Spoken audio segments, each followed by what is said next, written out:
Hi hello ನಮಸ್ಕಾರ ಸ್ನೇಹಿತರೆ. ಬಾಳೆಹಣ್ಣಿನಿಂದ ಸಾಯಂಕಾಲ ಟೀ ಜೊತೆಗೆ ಒಂದು ಸಿಹಿ ತಿಂಡಿ. ಇದಕ್ಕೆ ಇವಾಗ 4 ಬಾಳೆಹಣ್ಣು ತೆಗೆದುಕೊಂಡಿದ್ದೇನೆ. ಇವಾಗ ಮಿಕ್ಸಿ ಜಾರ್ಗೆ 2 ರಿಂದ 3 ಚಮಚದಷ್ಟು ತೆಂಗಿನಕಾಯಿ ಹಾಕೊಳ್ತಾ ಇದ್ದೀನಿ.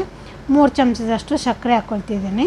2 ಏಲಕ್ಕಿ ಹಾಕೊಳ್ತಿದ್ದೀನಿ. ಇದನ್ನ ಇವಾಗ ಚೆನ್ನಾಗಿ ರುಬ್ಕೊಳ್ಬೇಕು. ರುಬ್ಬಿಕೊಂಡಿರುವಂತ ಮಿಶ್ರಣಕ್ಕೆ ಬಾಳೆಹಣ್ಣು ಸಿಪ್ಪೆ ತೆಗೆದು ಹಾಕಿಕೊಳ್ತಾ ಇದ್ದೇನೆ. ಇವಾಗ ಇದನ್ನ ನುಣ್ಣಗೆ ಪೇಸ್ಟ್ ಮಾಡ್ಕೊಳ್ಬೇಕು.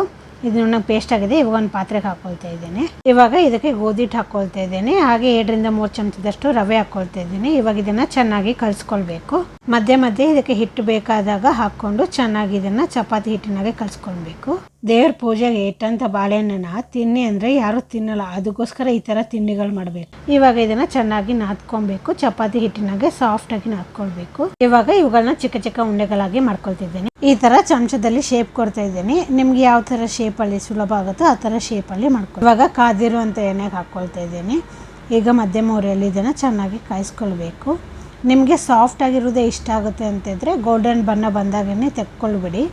ನಿಮಗೆಲ್ಲ ಕ್ರಿಸ್ಪಿಯಾಗಿ ಸ್ವಲ್ಪ ಗರಿ ಗರಿಯಾಗಿರೋದು ಬೇಕು ಅಂತಿದ್ರೆ ಕಂದು ಬಣ್ಣ ಬರೋವರೆಗೂ ಇದನ್ನು ಕರ್ಕೊಂಡು ತೆಗೆದುಕೊಳ್ಬೇಕಾಗುತ್ತೆ.